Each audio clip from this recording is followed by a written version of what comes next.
mas não é para fazer vídeo nenhum.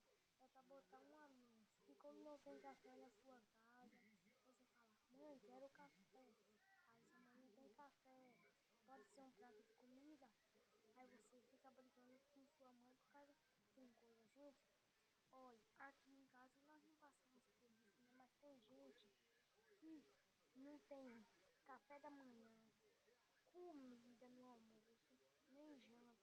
Então você tem que cuidar assim. Tem aqui um prato de comida aqui, ó. Eu tô esperando aqui, gente, por causa que tá quente. Né? E tem gente que tá passando fome nesse momento, fica catando comida do lixo.